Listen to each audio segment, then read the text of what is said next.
2024चे विधानसभा विधेयक क्रमांक 27 महाराष्ट्र धारण जमिनींचे तुकडे पाडण्यास प्रतिबंध करण्याबाबत व त्यांचे एकत्रीकरण करण्याबाबत सुधारणा विधेयक 2024. महोदय, सन 2024चे विधानसभा विधेयक क्रमांक 27 महाराष्ट्र धारण जमिनींचे तुकडे पाडण्यास प्रतिबंध करण्याबाबत व त्यांचे एकत्रीकरण करण्याबाबत सुधारणा विधेयक 2024 विचारात घेण्यात यावे असे मी आपल्या अनुमतीने प्रस्ताव मांडतो. प्रस्ताव असा आहे की सन 2024 विधानसभा विधेयक क्रमांक 27 महाराष्ट्र धारण जमिनीचे तुकडा पाडण्यास प्रतिबंध करण्याबाबत एकत्रीकरण करण्याबाबत सुधारणा विधेयक 2024 विचारात घेण्यात यावे.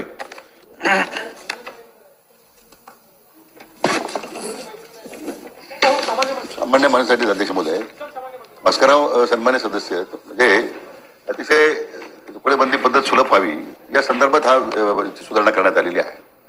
आणि वाढतं शहरीकरण, नागरीकरण याच्यामध्ये मग अनावश्यक पद्धतीने जे तुकडे पाडले जात होते, कुठल्या प्रकारच्या नियमावलीमध्ये नियमावली नसताना मध्ये मोठ्या प्रमाणात गैरव्यवहार होत होते. त्याची रक्कम जी होती नियमित करण्याची ती 25% पर्यंत आपण करण्यात आली होती, ती लोक भरत नव्हते, पर्यटकांच्या 25%. आणि म्हणून त्याच्यामध्ये सुधारणा होण्याकरता प्रत्येक जिल्ह्याला एक क्षेत्र ठरवून दिलेलं आहे. कारण जिल्ह्याचं क्षेत्रफळ विदर्भामध्ये क्षेत्रफळ जास्त आहे, मराठवाड्यात जास्त आहे, कोकणामध्ये कमी आहे. तर प्रत्येक जिल्ह्याच्या क्षेत्रफळाप्रमाणे त्याची आपण तुकडेबंदीचे त्या ठिकाणी त्याला मान्यता दिलेली आहे. ही सुधारणा अध्यक्ष महोदयामध्ये करण्यात आलेली आहे. कारण त्यामध्ये विशेष करून मग ह्या तुकडेबंदी होताना अनियमित झाल्यामुळे 7/12वर दस्त नोंदले जात नव्हते. त्यामुळे लोकांना मग कर्ज घेणं, त्या पद्धतीने त्याचे मालकी हक्क निर्माण करणं या संदर्भामध्ये अडचणी येत होत्या. अध्यक्ष महोदय, या विशेष करून आता जे शहरीकरण झालंय मोठ्या प्रमाणात, त्या भोवताली गावांमध्ये सुद्धा गुंठेवारीचं म्हणून अध्यक्ष महोदय, यासाठी सुधारणा करणं आपण सुचवलेली आहे. विशेष करून याच्यामध्ये 2017च्या तुकडेबंदी विरुद्ध व्यवहार नियमानुकूल करण्याच्या दृष्टीने आपण 25%चा नियम केला होता रेडिकनरचा, पण कोणी भरत नव्हतं. म्हणून 25%ची रक्कम ती 5% करावी असं प्रस्तावित करण्यात आलेलं आहे. विशेष करून जर आपण पाहिलं त्यामध्ये साधारण एकूण खातेदारी संख्या जर पाहिली आपण, ज्यांना लाभ मिळणार आहे, अशी एकूण 51 लाख खातेदारांना या सगळ्या झालेल्या नियमाचा आपण रक्कम कमी करायला लाभ मिळणार आहे. आणि म्हणून मला वाटतं सामान्य जनतेच्या दृष्टीने विशेष करून याच्यामध्ये दलाल किंवा अशा प्रकारची जी फसवणूक लोकांची होत होती की,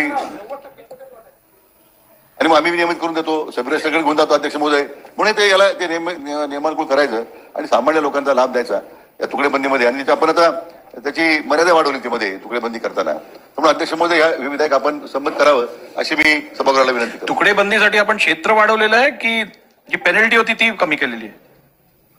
आपण अध्यक्ष महोदय, आपण म्हणजे बागायत क्षेत्रासाठी 20 गुंठे ते 40 गुंठे असं म्हटलं होतं, आणि जिल्हा क्षेत्रासाठी 1 एकर ते 2 एकर असं क्षेत्र निश्चित केलेलं आहे.